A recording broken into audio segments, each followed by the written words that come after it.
இதெல்லாம் என்னோட கிச்சனுக்காக நான் வாங்கியிருக்கேங்க. மண் பானைகள். இது வந்து மண் வாணலி. இது பார்த்திங்கன்னா நல்ல ஆழமாகவும் இருக்குது, அகலமாகவும் இருக்குது.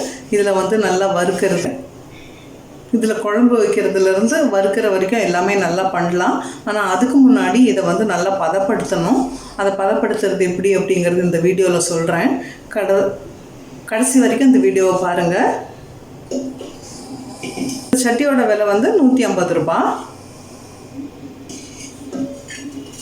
இது வந்து நல்ல ஒரு அகலமான தட்டு மாதிரி இருக்கிற ஒரு மண் சட்டி. இந்த சட்டி கல்யாண வீடுகளில் முளைப்பாரி போடுறதுக்காக உபயோகப்படுத்துவாங்க அப்படின்னாங்க. இதில் சமைக்க முடியுமா அப்படின்னு கேட்டேன். சமைக்கலாம், நல்லாவே சமைக்கலாம் அப்படின்னா. இது வந்து எனக்கு ரொம்ப பிடிச்சது. ஏன்னா நல்லா அகலமாக இருக்குது. கொஞ்சம் எண்ணெய் வச்சு நம்ம வடை எல்லாம் போட்டு எடுக்கிறதுக்கு கூட இது ரொம்ப நல்லா இருக்கும் அப்படின்னு நினைக்கிறேன்.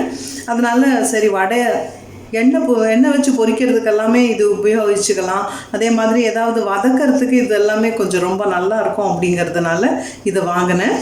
இதனுடைய விலை வந்து 80 ரூபாய். இதோட விலை வந்து இந்த சட்டி பார்த்திங்கன்னா நல்ல அளவாக ஒரு குழம்பு சட்டி. இது குழம்பெல்லாம் வைக்கக்கூடிய ஒரு சட்டி. இதில் வந்து நம்ம பழைய சாதம்லாம் இருந்தால் கூட அதை போட்டு தண்ணி ஊற்றி வச்சு அடுத்த நாள் கரைச்சி குடிக்கலாம். இதே மாதிரி சாதம் இதுலேயே பண்ணலாம், களி பண்ணலாம், இதெல்லாம் பண்ணலாம். இதில் இந்த சட்டிகளில் பார்த்திங்கன்னா இந்த மேலில் அந்த பளபளப்பான பூச்செல்லாம் கிடையாது. ஒரிஜினலாக மண் சட்டி. இந்த மண் சட்டி வாங்கும்போது இப்படி அடியில், எப்போவுமே மண் சட்டி வாங்கும்போது இப்படி அடியில் பிடிச்சி தான் நம்ம தட்டி, இந்த அடியில் பிடிச்சி தான் இப்படி தட்டி அதனுடைய சவுண்டு எப்படி வருது அப்படிங்கிறத பார்க்கணும். நல்ல டங்குன்னு ஒரு மணி அடிக்கிற மாதிரியான சவுண்டு வரணும். சவுண்டு வர்றது தான் நல்ல சட்டியாக இருக்கும். ஸோ இதையும் பார்த்தீங்கன்னா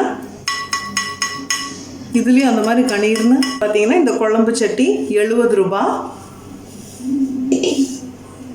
அப்புறமா குட்டியாக டம்ளர் சைஸில் குட்டியாக 2 கப்பு வாங்கினாங்க. நம்ம வந்து கொஞ்சமாக டீ குடிக்கலாம். இந்த டம்ளர் பார்த்திங்கன்னா முக்கியமாக சுக்கு காப்பி குடிக்கிறதுக்கு ரொம்ப நல்லா இருக்குங்க. சுக்கு காப்பி வந்து இந்த மாதிரி மண் பாத்திரத்தில் வச்சு குடிக்கிறதுக்கு நல்லாயிருக்கும். கொஞ்சமாக மோரெல்லாம் இதில் குடித்தா பத்தாது. இதில் பார்த்திங்கன்னா கொஞ்சமாக நம்ம தயிரை வந்து அவரவருக்கு வேண்டிய 1 கப் தயிர் வேணும் அப்படின்னா இதிலேயே ஊற்றி வச்சுட்டான்னா நம்ம சாப்பிடும்போது அவங்கவுங்களுக்கு ஒன்று மட்டும் எடுத்துக்கலாம். இது பார்த்திங்கன்னா ஒன்று மேலே ஒன்று ஸ்டாக் பண்ண முடியும். இப்படி ஒன்று மேலே, அதனால நான் இந்த டம்ளர் வாங்கினேன். இது தயிருக்கும் உபயோகிக்கலாம், சுக்கு காப்பி குடிக்கிறதுக்கு உபயோகிக்கலாம். மற்றபடி எந்தாவது கொஞ்சமாக சூப்பு குடிக்கிறதுக்கு உபயோகப்படுத்தலாம். சூப்புக்கு நமக்கு கப் இருந்தால் நல்லாயிருக்கும், ஸ்பூன் இருந்தால் நல்லாயிருக்கும். ஆனால் ஒரு சில சூப்பு வந்து இதில் குடித்தாலே நல்லாயிருக்கும், டம்ளரில் ஊற்றி குடிக்கிற மாதிரி. ஈவன் நம்ம வந்து இந்த மண் சட்டிகளில் நீங்கள் புட்டிங் கூட செட் பண்ணலாங்க, ரொம்ப நல்லாயிருக்கும். நான் ஒரு வாட்டி உங்களுக்கு புட்டிங்கெல்லாம் இதில் செட் பண்ணி நான் உங்களுக்கு வீடியோ போடுறேன்.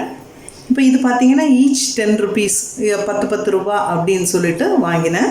இப்போ இதெல்லாம் இந்த மண் சட்டியெல்லாம் எப்படி சீசன் பண்ணுறது, அதாவது இந்த மண் சட்டியை சமைக்கிறதுக்கு முன்னாடி இதை எப்படி பதப்படுத்துறது அப்படிங்கிறத பற்றி நான் சொல்கிறேன். இதெல்லாம் எடுத்துகிட்டு வந்து சமைக்கிறதுக்கு பதப்படுத்துறது ஒவ்வொருத்தர் ஒவ்வொரு விதமாக சொல்லுவாங்க. நான் எப்படி பண்ணினேன் அப்படின்னா, நான் பொதுவாக நான் எப்படி பதப்படுத்துகிறேன் அப்படின்னா, இதை முதல்ல ஒரு வாட்டி தண்ணியில் எல்லாத்தையும் கழுவிட்டு கழுநீர் தண்ணிங்கன்னா நம்ம அரிசி கழுவுற தண்ணி. குறிப்பாக நான் வந்து இட்லிக்கு அரைக்கிறதுக்கு என்னைக்கு ஊற போடணும் அன்னைக்கு வந்து இந்த வேலையை செய்வேன். ஏன்னா இட்லிக்கு ஊற போடும்போது தான் நம்ம கொஞ்சம் நிறையா நமக்கு கழுநீர் தண்ணி கிடைக்கும். கொஞ்சம் நிறைய அரிசி போடுவோம் இல்லையா, அதனால் வந்து ஒரு 3 வாட்டி கழுவும் போது நமக்கு நிறைய கழுநீர் தண்ணி கிடைக்கும். இல்லைன்னா இதுக்காகவே நான் கொஞ்சம் நிறையவே தண்ணி ஊற்றி அரிசி அலசுவேன், கழுநீர் தண்ணி கிடைக்கும். அதை வந்து இப்போ இந்த மண் சட்டிகளை எப்படி பதப்படுத்துறது அப்படிங்கிறத பார்க்கலாம். இட்லிக்கு ஊற போடும்போது அரிசியை கழுவின தண்ணி இது. அதனால இட்லி ஊற போடுற அன்னைக்கு நம்ம இந்த வேலையை பண்ணோன்னா நமக்கு நிறைய கழுநீர் தண்ணி கிடைக்கும். இதை எடுத்து இந்த பக்கெட்டில் ஊற்றிக்கலாம். இதில் இன்னும் கொஞ்சம் தண்ணி ஊற்றிக்கலாம்.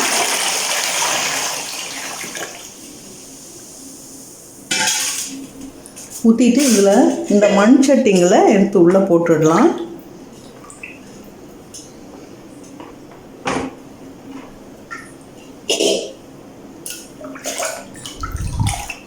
நல்லா மூழ்கிடணும், அப்போ தான் நல்லது. இந்த டம்ளர் எல்லாம் கூட நான் இதில் போட்டுடுறேன்.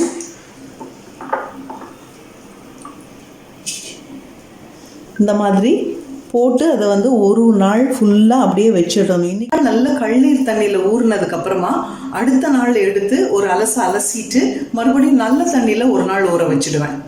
ஒரு நாள் ஊற வச்சு அப்புறம் எடுத்து அதில் நல்லா கழுவிட்டு இதில் கொஞ்சமாக தண்ணி ஊற்றி நல்லா கொதிக்க வச்சிடணும். கொதிக்க வச்சு அந்த தண்ணியை வெளியே ஊற்றிட்டு அதுக்கப்புறமா இதில் வந்து முதல்ல நம்ம சமைக்கிறத வந்து அதுலேயே டைரெக்டாக தாளிக்கக்கூடாது.